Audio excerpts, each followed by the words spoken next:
Күндүн маанилүү жаңылыктар менен тааныштырып, студияда Селихмат, саламатсыздарбы? Алгач бүгүнкү чыгарылыштан кыскача. Оштогу жер титирөө боюнча жарандык комиссия тактоо иштерин жүргүзүүдө.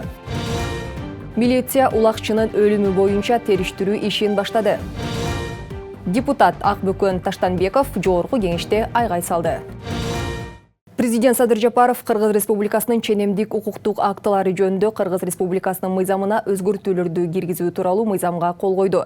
Мыйзам 2025 жылдын 6 февралында жогорку кеңеш тарабынан кабыл алынган. Ага бардык ченемдик укуктук актылардын долбоорлору Министрлер кабинетинин ченемдик укуктук актыларынын долбоорлорун коомдук талкуулоонун бирдиктүү порталында жайгаштырылууга тийиш. Мыйзамда коомдук талкуулоонун мөөнөтү 15 календардык күнгө чейин кыскартылды. Соңку мезгилде Кыргыз-Тажик ортосундагы алака катыш дээрлик токтоп, соода сатыкка да доо кетти. Товар Казакстан менен Өзбекстандын аймагы аркылуу алынып өтүүдө. Бул өз кезегинде жергиликтүү тургундарга дагы таасирин тийгизген. Учурда чек ара маселеси чечилди. Эми эки эл ортосундагы алака жанданабы? Кененирээк кесиптешим Айсулуу Гайбула кызынын материалында. Акыркы 4 жылдан бери Кыргыз-Тажик чек арасы жабылып, эки өлкө ортосундагы соода алака кескин начарлаган. Бул чек арада жашаган эки элдин тургундарына да таасирин тийгизди. Баткендик активист Акын Сарвар Турдубаев чек ара чечилгенине ыраазы. Айтымында келишимге кол коюлса, чек ара ачылып, жергиликтүү элдин түйшүгү бир аз да болсо жеңилдейт. Магазиндер, дүкөндөр көбүрөөк иштеп калды өзүбүздүн айылдагы. Бирок ошол эле кезде баары бир кымбатчылык болду да, аз маз. Себеп дегенде биздин айылыбызга чейин райцентрден Лейлек районунун борборунан айылга чейин 70 километрлик жол. Баткенге чейин биз 3 саат машина менен 3 саатта машина менен жетебиз.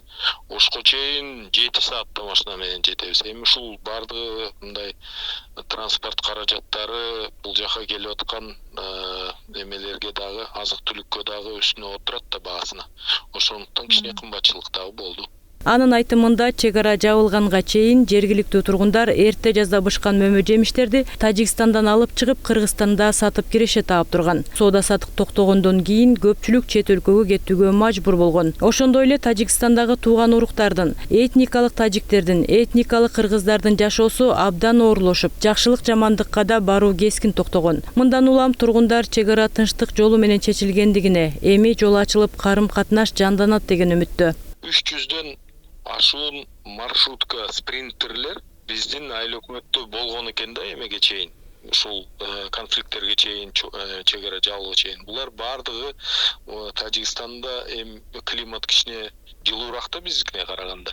Биринчи чыккан мөмө жемиштерди бардыгыны Тажикстандан чыгарып, бул жерде перегрузка кылып, анан ошо спринтерлер менен Бишкекке, Алматыга жеткирип турушканда, бул дегени ушул бир топ ишкерлер, анан ошо спринтерлердин ээлери, анан перегруз кылган грузчиктер, ошолорго кызмат көрсөткөн кафелер, ошолор бардыгы үй бүлөсүнө ошол чек ара соодосунун артынан үй бүлөсүн багып жүргөн да. Чек аранын чечилиши эки мамлекет үчүн эң маанилүү дейт политолог Токтогул Какчекеев. Айтымында геосаясий кырдаал өзгөрүп жаткан шартта Борбор Азиядагы өлкөлөрдүн ынтымакка келиши маанилүү. Мындан тышкары буга чейин энергетика тармагында кызматташууга олуттуу түрдө көңүл бөлүү, Касамин долбоорун тез арада жүзөгө ашыруу, Кыргызстан менен Тажикстандын ортосунда түз аба каттамдарын жандандыруу зарыл экенин белгилеп, мындан улам чек аранын такталышы бардык тараптан жол ачылганын айгинелеп турат деп кошумчалады. Кыргызстан соода өкүлчүлүгүн Тажикстанда ачылып атат. Соода мекемелери жана экономикалык биздин уюмдар Тажикстанга кирип, алар менен алака түзүп ишти алдыга жылдырууга баратат. Бир нече миллиард долларга чейин эсептелип атат.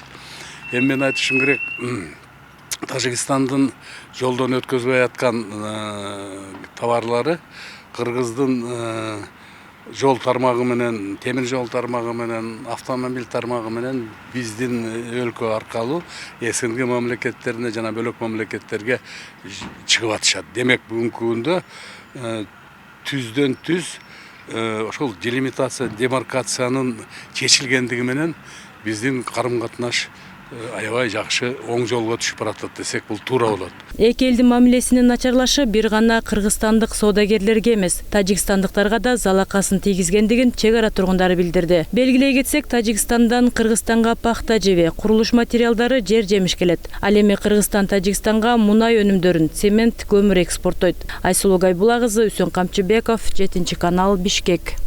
Бишкекте 12-13 мартта Тажикстандын президенти Эмомали Рахмон мамлекеттик сапар менен келет. Бул күндөрү коомдук коопсуздукту жана жол кыймылынын коопсуздугун камсыздоо максатында 4000 милиция кызматкери тартылат. Милиция күчөтүлгөн тартипте иш алып барат. Ошондой эле шаардын айрым райондорунда маалы менен унаа кыймылына чектөө киргизилет.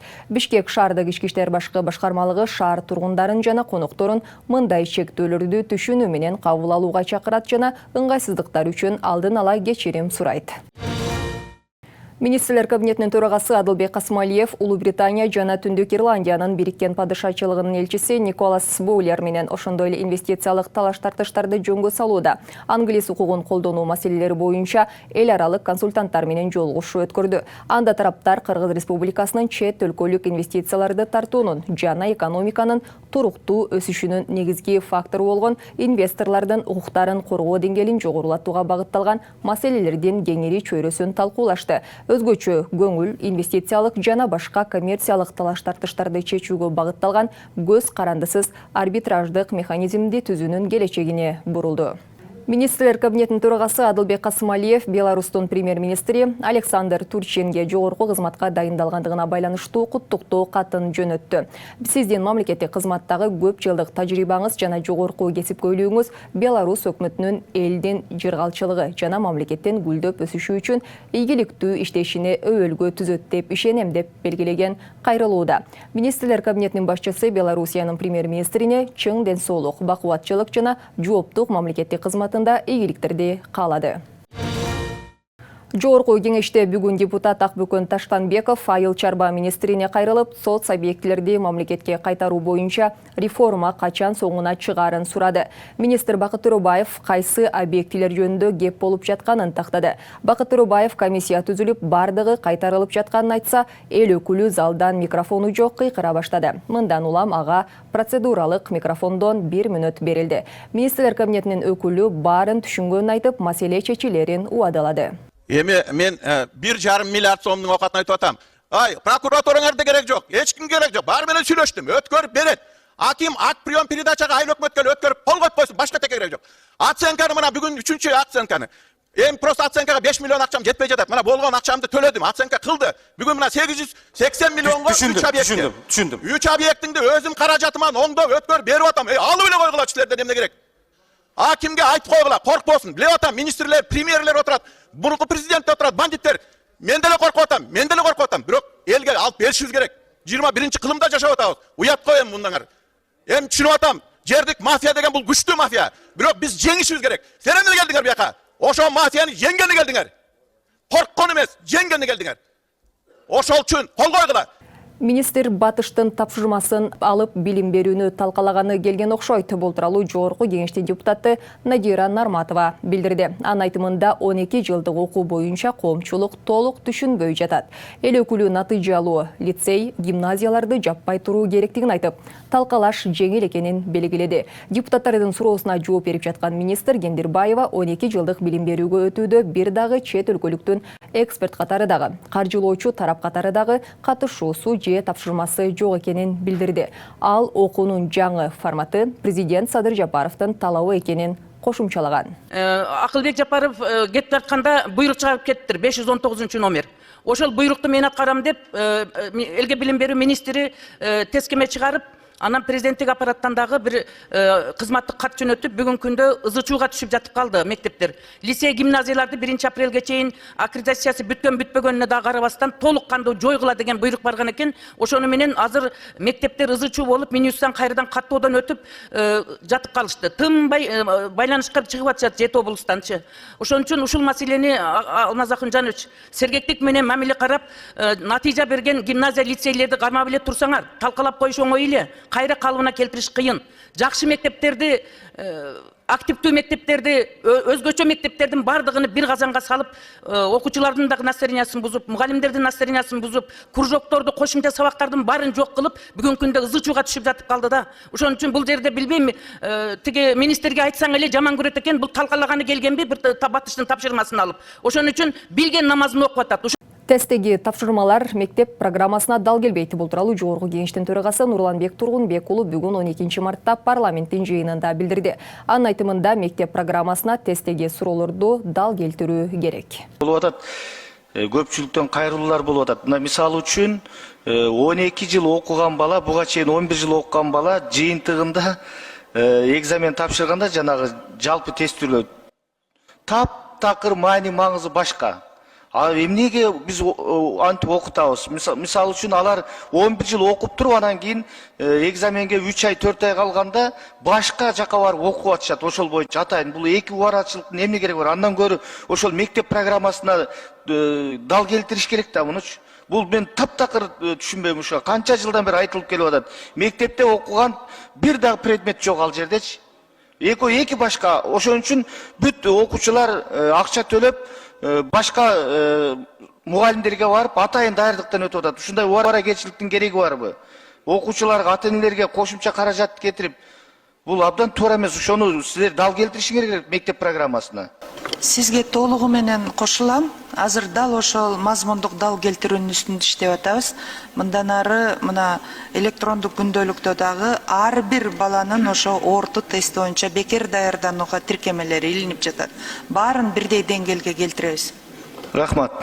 Министрлер кабинетинин төрагасынын орун басары, суу ресурстары, айыл чарба жана кайра иштетүү өнөр жайы министри Бакыт Төрөбаев парламенттин жыйынында депутаттарга күйүүчү майлоочу майдын баасын эмне үчүн 60 сомго чейин төмөндөтүү мүмкүн эместигин айтты. Эл өкүлү Казакстанда 50 сомдон сатылган күйүүчү майлоочу май эмне үчүн Кыргызстанда 67 сомдон сатылып жатканына кызыкты. Дыйкандар күйүүчү майлоочу май Казакстандан үйлөрүнө чейин 60 сомдон алынып келип жатканын айтышууда, деди ал. Бакыт Төрөбаев күйүүчү майлоочу майдын баасы төлөнүп жаткан салыкка байланыштуу экенин айтып, ал эми аткезчилик жол менен өлкөгө кирген күйүүчү майдан салык алынбай турганын белгиледи. Ошондуктан күйүүчү майлоочу майларды 60 сомдон сата албай жатабыз. Бул мүмкүн эмес, деди Төрөбаев. Кыргызстан былтыр чет мамлекеттерден 21 миллиард сом насыя алган. Бул тууралуу финансы министрлигинин өкүлү Нурбек Акжолов билдирет. 2024 жылдын жыйынтыгы боюнча 35 миллиард сом өздүштүрүлгөн. Анын ичинен 14 миллиард сом грант түрүндө келген. 21 миллиард сом насыяга алынган, деди Акжолов. Ал 2025 жылга карата чет жактан 41 миллиард сом, анын 13 миллиард сому грант, калганы насыя алуу каралганын кошумчалады. Алынган кредиттер өз графиги менен убагында төлөнүп жатат. Мында маселе жок, деген ал. Бишкектин четиндеги турнирде улакчынын каза болушу боюнча териштирүү башталды. Бул тууралуу Ленин райондук ички иштер бөлүмү билдирет. Милиция кырсык бүгүн саат 10:00 Бөрүлүү менен Бүркүт командаларынын беттеши учурунда болгонун тастыктады. Оюн башталгандан 10-15 мүнөт өткөн соң Бөрүлүүнүн улакчысын аргымак коюп кеткен. Анын кесепетинен 45 жаштагы киши эс учун жоготуп, аттан кулаган. Оюн дароо токтотулуп, тез жардам кызматы чакыртылган. Тилекке каршы жаракат алган спортчу ооруканага бара жаткан жолдо үзүлгөн. Факт каттоого алынып, териштирүү иши башталды деп айтылат маалыматта. Эске салсак, буга чейин Норус кубогунун алкагында өткөн беттеште улакчылар кагышып, бир адам каза болгону кабарланган. Ош шаарынын Абдыразаков жана Тилекке Батыр көчөлөрү талапка ылайык иреттелет. Бул тууралуу муниципалитет билдирет. Мэр Жеңишбек Токторбаев бүгүнкү таңкы рейдте аталган көчөлөрдү кыдырды. Шаар башчысы көчөлөрдүн абалын көрүп чыгып, тиешелүү кызматтарга бул аймактагы талапка ылайык келтирүү боюнча жумуштарды баштоону, анын ичинде тротуарларды ачуу үчүн кызыл сызыктын чыгып кеткен мыйзамсыз курулуштарды алып салууну тапшырды. Барыстан маселе. Adam okşap kaldı durma. Ya. Yarıstan bu. Adam. Ha. Muşuk okşap kaldı durma. Tak, muğun arkarak. Ош шаарында жаранды комиссия жер титирөө боюнча тактоо иштерин жүргүзүүдө. Бул тууралуу өзгөчө кырдаалдар министрлиги билдирет. Эске салсак, бүгүн саат 9:15 чамасында Ош облусунун аймагында күчү 5 магнитудасына жеткен жер титирөө катталган. Жер титирөөдөн Кара Суу районунун Мады айылындагы турак үйдө 2 бөлмөнүн ортосунда чийки кыш менен тосулган тосмо кулап түшкөнү кабарланып, жерине жаранды коргонуу комиссиясы барган учурда үй жабыркабаганы аныкталган.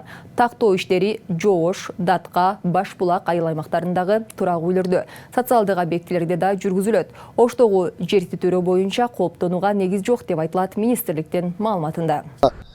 3 чакырым аралыгында магнитудасы 5 балга жеткен жер титирөө катталган.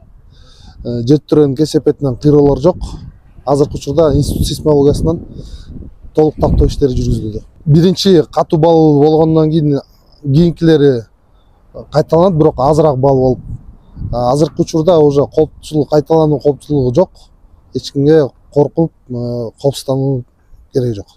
Сууга суусу тартыш болгон Тоң районунда 2 кичи суу сактагыч салынууда. Эгерде бул долбоорлор ийгиликтүү ишке ашса, район аймагындагы дагы 1000 гектар кайрак жер суу менен камсыз болот. 2 суу сактагычтын бирөөсү быйыл ишке берилиши керек. Ири долбоорлордун курулуш иштеринин жүрүшүнөн аймактан кабарчыбыз Эдил Мелисбек абай салат.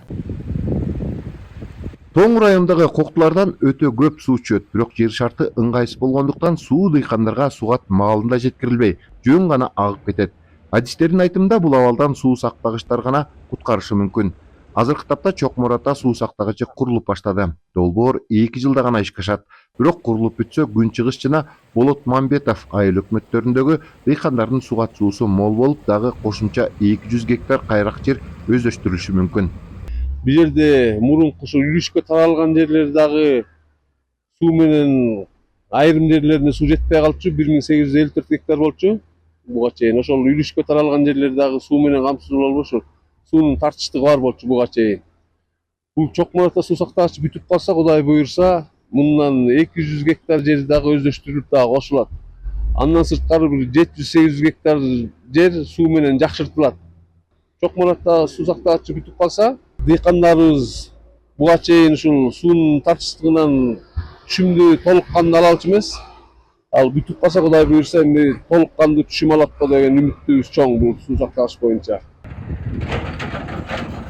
Ал эми экинчи 3 коргон суу сактагычы Чокмурата долбоорунан 3 эсе чоң. Курулушу 2 жыл мурун башталып, быйыл күз айларында ишке кириши керек. Суу бассейнинин сыйымдуулугу 4 миллион 300 миң кубометр түсөт. Бул долбоорду донор уюмдар колдоого алган. Бүгүнкү күндө 3 коргон суу сактагычынын курулушунда отводящий канал толугу менен бүттү. Суу алуучу курулушу 60%. Суу алуучу шильзаторлору толук курулган. Дамба учурда 9 метр бийиктикте курулуп турат. Дамбанын бийиктиги 15 метр болсо, узундугу 517 метр. Бүгүнкү күндө 9 метр бийиктикте турат дамбанын азыр. Ушул жылдын декабрь айы менен буйрса 3 коргон суу сактагычынын курулушу бүтүп, буйрса дыйкандар үчүн эксплуатацияга берилет. 3 коргон суу сактагычы суу менен толтуруш ушул Ашытөр менен Туюктөрдөн келген өзөнүнөн толтурулат. Бул жерден азыркы күндө бир 900 литрдей суу келип турат. Бул жерге ошол баштап толтура баштаганда бир 2,5 айдын ичинде 4 миллион 300 миң куб суу толуп. Азыр бул жерден эми ошол келген өзөндөн эле сууларды чогулта албай алганбыз. Ошол өзөндөн эле алып турат. Апрель-май айларында дагы суу тартылып кетет. Ошол себептен суунун таңкыстыгы көп пайда болот да ошол маалда. Эске сала кетсек, жалпы Тоң району боюнча бир гана 4 суу сактагычы иштеп келет. Кичи суу топтоочу жайлар Союз мезгилинде дагы курулган эмес. Эдил Мелисбек, 7 канал, Ысык Көл облусу. Эми Бишкектен Гербенге жетүү тезирээк жана ыңгайлуураак. Осман Airlines'тын түз каттамы болгону 55 мүнөт. Убактыңызды үнөмдөгө жана ыңгайлуу учуудан ырахатталыңыз дейт Кыргызстан аэропорттору. Каттамдар ишемби күндөрү аткарылмакчы. Билеттер 3600 сомдон баштала турганы айтылды. Билеттерди Osman Airlines жана Google Play App Store тиркемесинен, ошондой эле Osman Airlines чекиткейчи сайтынан сатып алсаңыздар болот. Күн мурун Токтоболот Абдымомунов атындагы Кыргыз Улуттук академиялык драма театрында Кыргызстандын эл жазуучусу Кайрат Иманалиевдин калемине таандык акыркы кат спектаклинин бет ачары болду. Маданият, маалымат жана жаштар саясаты министрлиги билдиргендей, спектаклге мамлекеттик катчы Сүйүнбек Касманбетов, маданият, маалымат жана жаштар саясаты министри Мирбек Мамбеталиев, Төрөкул Айтматов менен Нагима Айтматованын кызы Роза Айтматова күбө болду. Белгиленгендей, спектакль Кара Кыргыз автономиялуу областын түзүлгөндүгүнүн 100 жылдыгына көрүнүктүү мамлекеттик ишмер Төрөкул Айтматов жана анын жубайы Нагима Айтматованын 120 жылдык мааракесине арналган. Мына ушундай маалымат менен биз бүгүнкү программабызды жыйынтыктайбыз. Сиздер 7 каналда кабар маалымат программасын көрдүңүздөр. Студияда мен Асель Ахмат жана кесиптешим режиссердук пультта Талас Аманбеков болду. 7 каналдан эч кайда алыстабаңыз.